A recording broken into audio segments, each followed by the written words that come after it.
Hello everyone, আসসালামু আলাইকুম। Welcome to my new video. Thumbnail দেখেই বুঝে গেছেন আজকের ভিডিওর টপিক কী। হ্যাঁ, আজকের ভিডিওর মূল টপিক হলো পান। আমরা অনেকেই বাগেরহাটের পীর খানজাহান আলী মাজার বা দরগা শরীফের নাম শুনেছি। আর এই দরগার মোড়ে রয়েছে বাগেরহাটের খুবই জনপ্রিয় দুইটি খাবার।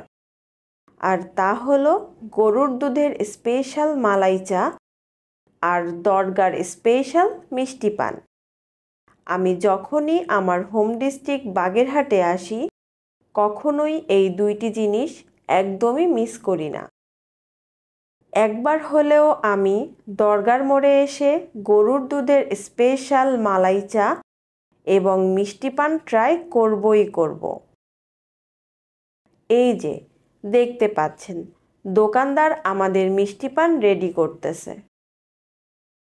এই পানে যে কত রকমের মশলা ব্যবহার করা হয় তা আমি নিজেও জানি না। এই পান দেখতে যেমন সুন্দর, খেতেও কিন্তু অসাধারণ লাগে। এক কথায় যাকে বলা যায় জামাই ভোলানো পান।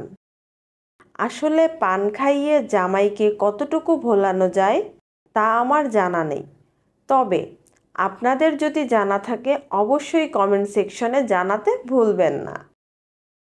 পান বানানো শেষ করে কত সুন্দর করে পানটা ভাঁজ করে আমাকে দিয়ে দিল। এমন সময় ক্যামেরাম্যান ক্যামেরাটা এনে আমার মুখের সামনে ধরে। আপনারাই বলেন, এত বড় একটা পান কি একবারে মুখে দিয়ে খাওয়া সম্ভব? আমি ভেবে পাচ্ছিলাম না এত বড় একটা পান আমি একবারে কিভাবে মুখে দিয়ে খাবো। অনেক ভাবনা চিন্তা করে ফাইনালি আমি পানটা মুখে দিয়েই ফেললাম। ভিডিওটি ভালো লেগে থাকলে প্লিজ আমার চ্যানেলটি সাবস্ক্রাইব করে দিবেন এবং পাশে থাকা বেল আইকনটি অন করে রাখবেন। আর হ্যাঁ, আপনারা যারা বাগেরহাট ভিজিট করেছেন এবং যারা এখনও বাগেরহাট ভিজিট করেননি অবশ্যই বাগেরহাটে বেড়াতে আসবেন এবং বাগেরহাটের দরগার মোড়ের স্পেশাল মালাই চা এবং পান মাস্ট বি ট্রাই করবেন। আল্লাহ হাফেজ।